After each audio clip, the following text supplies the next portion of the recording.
అలానే మిసెస్ రావు, ఈ శతాబ్దపు అతిపెద్ద గోల్మాల్ వ్యవహారం ఏదైనా ఉందంటే గోల్డ్, బంగారం. ఈ బంగారాన్ని కృత్రిమంగా ధరలు పెంచేస్తూ ఉన్నారు అంతర్జాతీయంగా ఉండేటువంటి డాన్స్.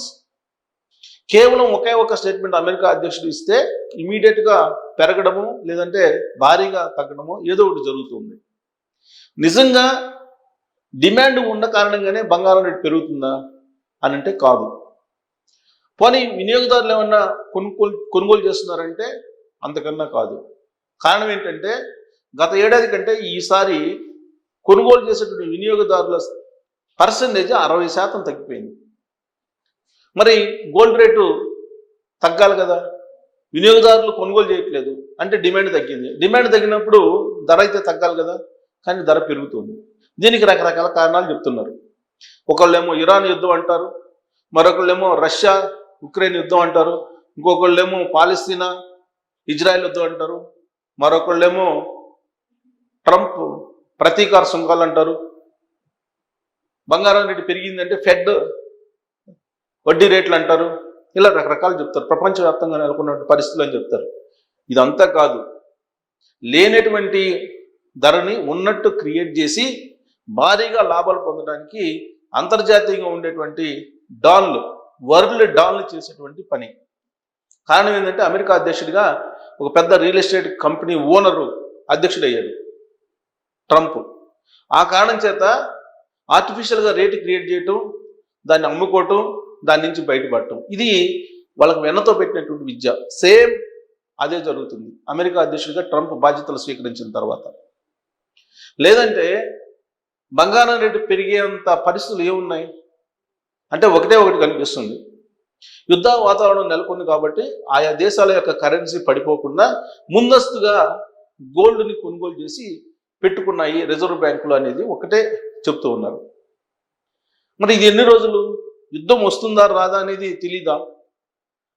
ఆపరేషన్ సింధూర్ ప్రారంభమైన తర్వాత అది వెంటనే ఆగిపోయింది. ఆపరేషన్ సింధూర్ స్టార్ట్ అవగానే బంగారం రేటు పెరిగింది. మరి ఆపరేషన్ సింధూర్ ఆగిపోగానే బంగారం రేటు తగ్గాలి కదా, తగ్గల. పోనీ స్వల్పంగా తగ్గింది అనుకున్నాం. మరి పెరగడమేమో అనూహ్యంగా పెరుగుతుంది, తగ్గడమేమో స్వల్పంగా తగ్గుతుంది. మరి దీన్ని ఏమంటాం? అలాగే రష్యా ఉక్రెయిన్ ఈ యుద్ధం జరుగుతుంది దాదాపు 2022 నుంచి జరుగుతుంది. మరి 2024 నుంచే భారీగా పెరిగింది కదా బంగారం. పెరిగేది ఏదో 2022లోనే భారీగా పెరగాలి కదా, మరి 2024లోనే భారీగా ఎందుకు పెరిగింది? సో రెసిప్రోకల్ ట్యాక్స్ని తగ్గించేశారు ట్రంప్. అంటే బంగారం రేటు తగ్గాలి కదా, మరి ఎందుకు పెరుగుతుంది? దీనికి సమాధానం స్పష్టంగా ఉండదు. అంటే ఒక గ్యాంబ్లింగ్, ఒక గోల్మాల్ నడుస్తుంది బంగారం మార్కెట్లో. ఎలా నడుస్తుంది అని అంటే, నెంబర్ 1 ఆర్టిఫిషియల్ క్రియేట్ చేస్తున్నారు, ఆర్టిఫిషియల్గా అంతర్జాతీయంగా డిమాండ్ చేస్తున్నారు. ఇప్పుడు ఔన్స్ బంగారం నిన్న కాక మొన్న $5,000 తగ్గింది అంతర్జాతీయ మార్కెట్లో. మరి ఇప్పుడు నిన్న ఇవాళ జరిగిన పరిణామాలు ఏంటి? ఎందుకు అంతర్జాతీయంగా $5,000 దాటిపోయింది మళ్ళా అంతర్జాతీయ మార్కెట్లో? ఇప్పుడు ప్రతీకార సుంకాలని ఆయన తగ్గించేశాడు. తగ్గించినప్పుడు తగ్గాలి కదా బంగారం. మొన్నటి వరకు ఏం చెప్పారు? ప్రతీకార సుంకాలని వేశాడు ట్రంప్ 50%, అందుకే బంగారం పెరిగింది అన్నారు. మరి అదే నిజమైతే ప్రతీకార సుంకాలను తగ్గించారు కదా, బంగారం తగ్గాలి కదా, మరి ఎందుకు పెరుగుతుంది? దీనికి స్పష్టమైన సమాధానం ఉండదు. అంటే ఒక ప్రజలకి అంతుపట్టినటువంటి ఒక బిజినెస్ వ్యవహారం అండర్ గ్రౌండ్లో జరుగుతుంది. అండర్ గ్రౌండ్ డాన్స్ అంటారు కదా, ఈ అండర్ వరల్డ్ డాన్స్ చేసేటువంటి పని.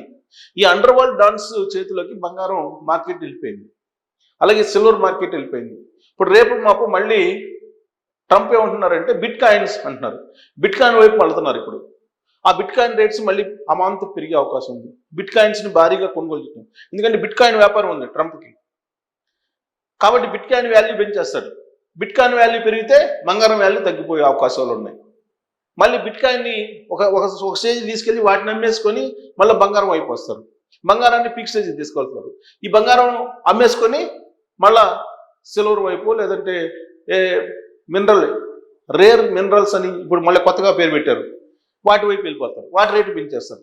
అంటే ఇదంతా కూడా అండర్ వరల్డ్ డాన్స్ చేసేటువంటి పని. దీంట్లో సామాన్యులు చిక్కిపోతున్నారు, సామాన్యులు దొరికిపోతున్నారు.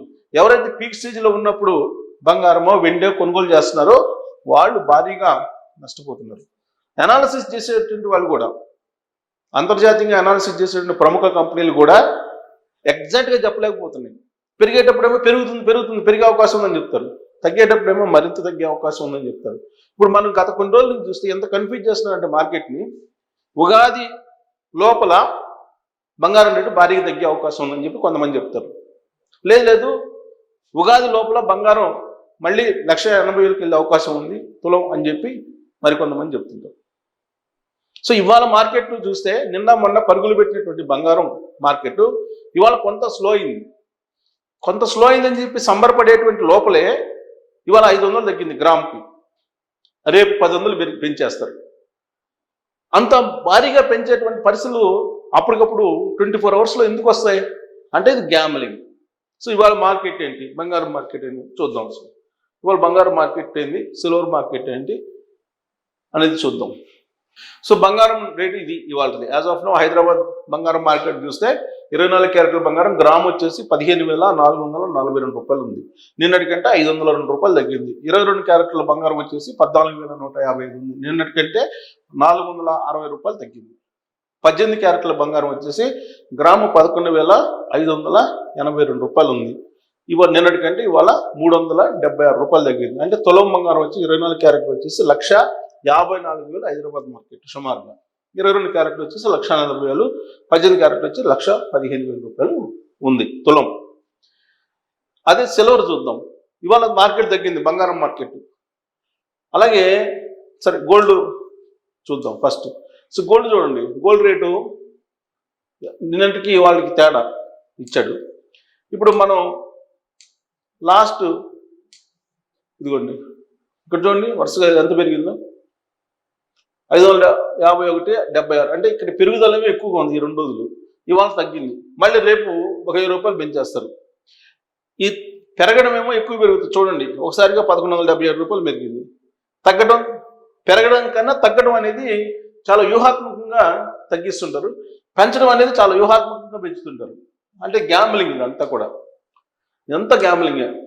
ఈ గ్యాంబ్లింగ్లో సామాన్యులు చిక్కిపోతున్నారు. ఇప్పుడు పొలిటీషియన్సే గ్యాంబ్లింగ్ అయిపోయారు.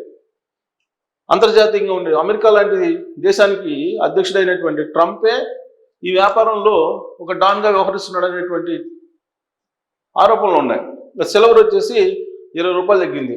సిల్వర్ కిలో 300 రూపాయలు తగ్గింది. ఇవాళ 3 లక్షలు ఉంది సిల్వర్. ఇవాళ కేజీ 20,000 తగ్గింది ఇవాళ సిల్వర్. ప్లాటినం చూద్దాం. ప్లాటినం చూడండి హైదరాబాద్ మార్కెట్లో. సో ప్లాటినం రావట్లేదు, సరే సిల్వర్ వచ్చింది. ప్లాటినం రేటు ఇంకా ఇవ్వలేదు. సో సిల్వర్ది ఇది పరిస్థితి. సో ఈ బంగారం హెచ్చు తగ్గులు అనేవి ఒక చిన్న కాజును పట్టుకొని అది పెరిగిందనో తగ్గిందనో చెప్తూ ఉంటారు. బట్ అసలు వాస్తవం అది కాదు. ఈ వీళ్ళు పొలిటీషియన్స్ ఆడుతున్నటువంటి, బ్లాక్ మనీ హోల్డర్స్ ఆడుతున్నటువంటి పెద్ద గేమ్.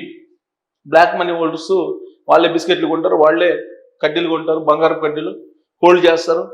ఒక స్టేజ్కి తీసుకెళ్ళిన తర్వాత బంగారం రేట్ హైక్ చేస్తారు. ఇప్పుడు మనకు తెలంగాణలో రియల్ ఎస్టేట్ని ఏదైనా పెంచేశారు. కేసీఆర్ గారు 100 కోట్లకు తీసుకెళ్లారు ఎకరా, రేవంత్ రెడ్డి గారు 150 కోట్లకు తీసుకెళ్లారు. ఆ కారణంగా రియల్ ఎస్టేట్ పరిస్థితి హైదరాబాద్లో ఇవాళ హైదరాబాద్లో రియల్ ఎస్టేటు సామాన్యులకు అందనేటువంటి విధంగా వెళ్ళిపోయింది. అలా అని చెప్పేసి రియల్గా డిమాండ్ ఉందంటే లేదు. బిల్డర్లు బోర్డులు తిప్పేటువంటి పరిస్థితి. వాసవి వాళ్ళు అంత పెద్ద ప్రాజెక్టు అదే ఇప్పుడు డోల్డ్రమ్స్లో ఉంది. అలాంటి కంపెనీలు చాలా ఉన్నాయి. దీని కారణం ఏంటంటే ఆర్టిఫిషియల్గా క్రియేట్ చేయటం, లేనిటువంటి డిమాండ్ ఉన్నట్టు క్రియేట్ చేయటం. ఇప్పుడు అదే జరుగుతుంది బంగారం విషయంలో. ఎప్పుడు కుప్పగూలుతుందో కూడా ఎవరు అంచనా వేయలేని పరిస్థితిలో ఉన్నారు. మరి కుప్పగూలే అవకాశం ఉందా, ఇంకా మరింత పెంచి ఒక స్టేజ్కి తీసుకెళ్ళి అక్కడ వదిలిపెట్టేస్తారా? ఏం జరగబోతుంది అంతర్జాతీయ మార్కెట్లో బంగారం మీద అనేది మీరు ట్రోల్ చేయొచ్చు. Thank you.